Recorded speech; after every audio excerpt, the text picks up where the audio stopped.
Supplement your low-carb lifestyle with new Centrum Carb Assist. It makes everyone's diet more complete, from A to Zinc.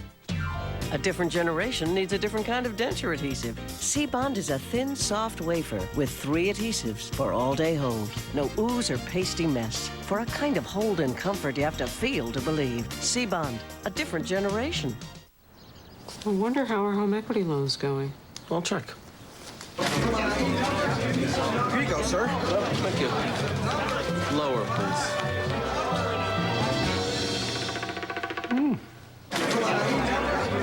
Mr. Bradley was in the lead, but now it's looking like Davis. Want banks to compete over you? Come to LendingTree.com. Fill out one form and get up to 4 offers within hours. Well, that's not going to help you, Bradley. When banks compete, you win at LendingTree.com. Oh, my back. Need some help? Yeah. Try my Bayer Back and Body. Thanks, hon. It's Bayer aspirin plus a special pain relief booster. It works right where it hurts. Bayer Back and Body. Get moving again. Pain-free. I never let my friends down. I never let myself down. I'm a friend, a brother, a diabetic. This is my meter. The new AccuCheck compact system. No strip handling, finger or forearm test. Faster results. AccuCheck. Live life. We'll fit in.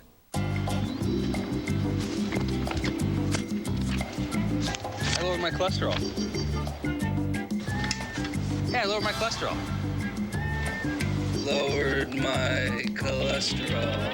In case you haven't already heard the news, Honey Nut Cheerios can help lower your cholesterol as part of a heart-healthy diet, and with its sweet honey taste. That ought to make you really happy. Hi, I lowered my cholesterol.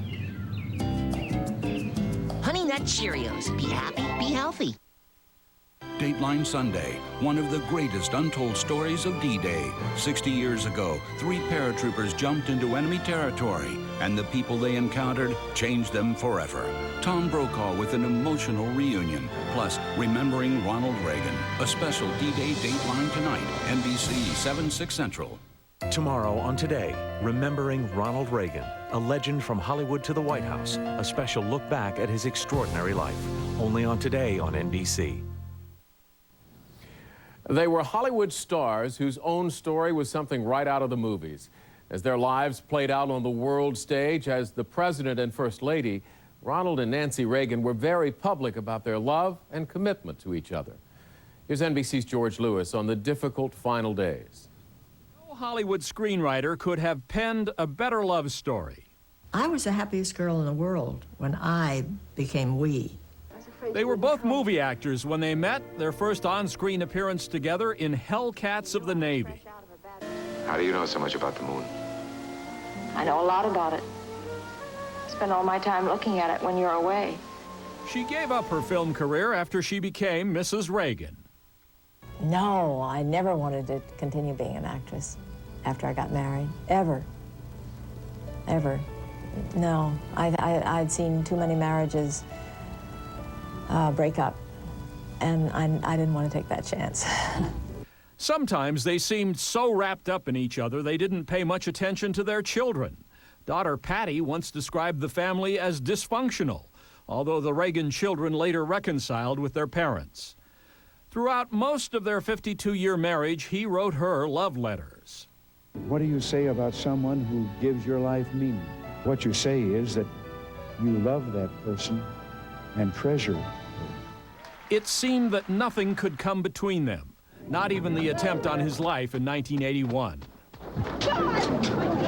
Until 10 years ago, when Ronald Reagan told the world that he had Alzheimer's disease. Nancy Reagan last month. Ronnie's long journey has finally taken him to a distant place where I can no longer reach him. We can't share the wonderful memories of our 52 years together, and I think that's probably the hardest part. 5 years ago, in an interview with Tom Brokaw, she talked about that lifelong romance. What would have happened to me if I hadn't married Ronnie? Oh, I think you probably would have gotten one, okay. No, because there's never going to be another Ronnie. George Lewis, NBC News, Los Angeles. Now let's go back to Tom Brokaw for a final word from Normandy.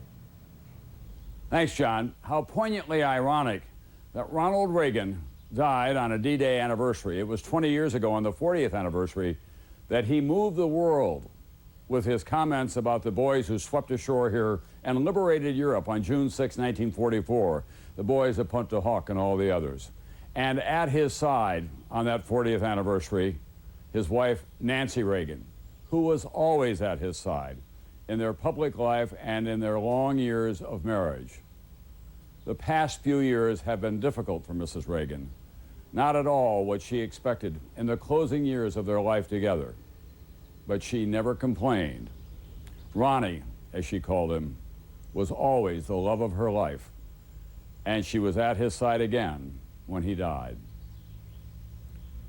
That's Nightly News for this Sunday night. I'm Tom Brokaw in Normandy. Tonight, on a special edition of Dateline NBC, beginning at 7 Eastern Time, a remarkable story from Normandy, followed by my extensive interview with President Bush.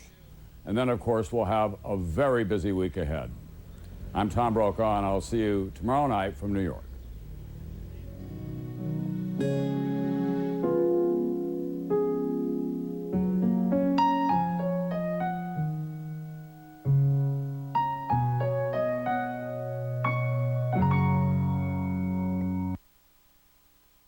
Tonight, an NBC News exclusive. We are at war, and I see a danger for America. Tom Brokaw and President Bush. I hope America never forgets those who've sacrificed. On America's war in Iraq and the loss of an American icon. He was a great president, Tom. Salutes to Ronald Reagan from around the world. Once he asked, may I tell you a Gorbachev joke? Reagan asked. And I said, of course. But first, a very special hour. Today, the world paid tribute to the tens of thousands of men who fought for freedom 60 years ago on D-Day.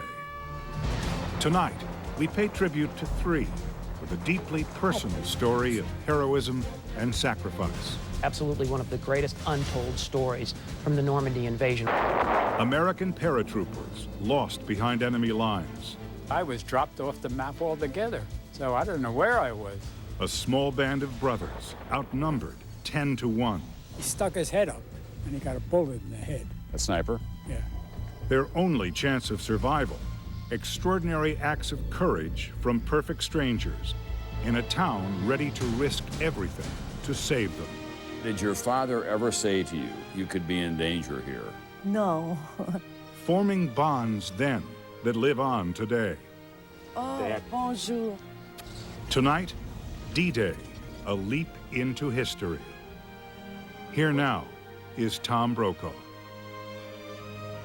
Good evening from the American Cemetery overlooking Omaha Beach. It was 60 years ago today that American, British, and Canadian forces stormed ashore here to liberate Europe.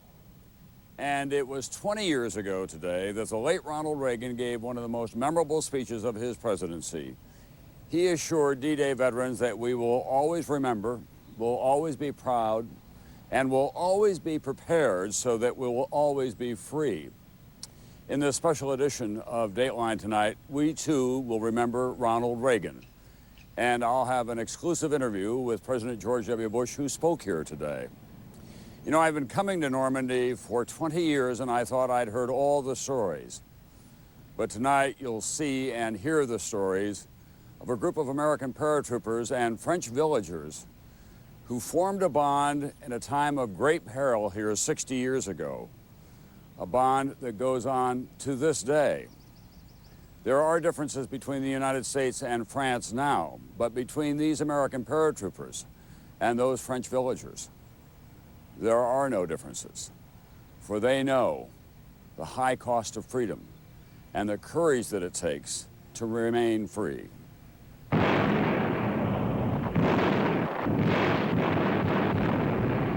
This is the D-Day of newsreels and history books.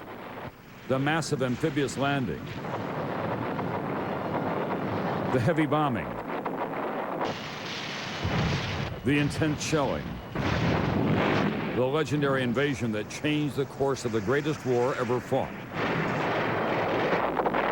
It's going to live for thousands of years as this flashpoint, this turning point, and the big turning point of it all was D-Day. But D-Day was something else as well.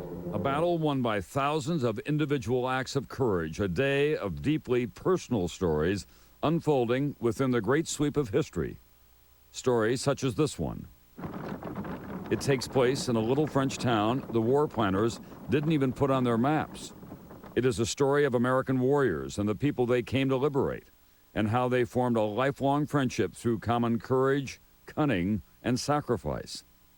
It begins with 3 men, 3 among thousands of paratroopers who leaped into history on June 6, 1944, 60 years ago today.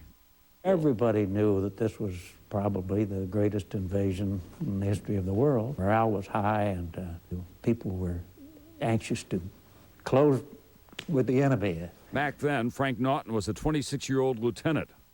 Today, he looks every inch like the judge he became after the Army. Ed Barnes was 24. 60 years later, he still proudly fits into his uniform. John Hinchliffe, the youngster, was 22, a machine gunner. His cap proclaims him a member of the 82nd Airborne, the All-American Division. I think we've done a darn good job. I wouldn't advise anybody to say otherwise. None of them set out to be a hero. John Hinchliffe joined the Army at age 16 to escape the Great Depression. And they came around asking for volunteers for the Airborne. We didn't know what Airborne was, really. Frank Naughton says he volunteered for airborne duty for the promise of adventure and better pay. We were getting $21 a month, and that promised us an additional $50. I think that had a great deal to do with it. Ed Barnes was drafted in 1942. His first assignment was to be a bugler in the band. I wasn't going to join no band. I would rather be in combat. So that's when I volunteered for the Airborne there. They were all assigned to the 507th Parachute Infantry, activated in July of 1942. John Hinchliffe vividly remembers the day that he showed up for airborne training. All of a sudden, I see C-47 coming along over on my right, and I was watching it, and all at once, people started flying out the door of that thing. I guess I was a little bit startled, realizing that that's what I was planning on doing. Hinchliffe, like so many young paratroopers in training, had never even flown in an airplane before. Now he was preparing to jump out of one. Air travel was a novelty then, and the concept of dropping paratroopers behind enemy lines was just a few years old. The new paratroopers had to make things up as they went along, at one point wearing football helmets because regular Army helmets wouldn't stay on.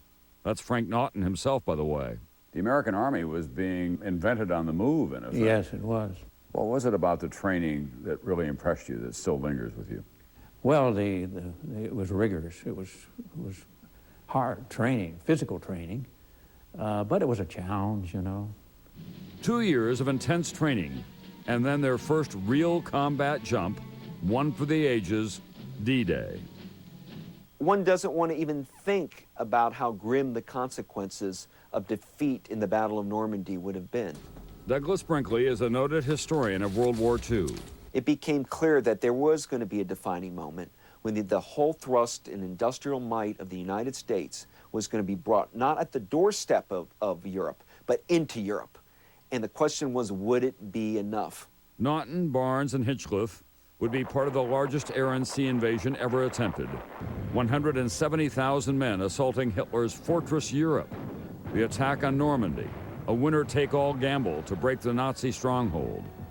The paratroopers would jump before dawn, and they knew not everyone would come back. Did you also feel you were young, well-trained, that they're not going to get me? No. You thought they might, right? For these paratroopers, D-Day and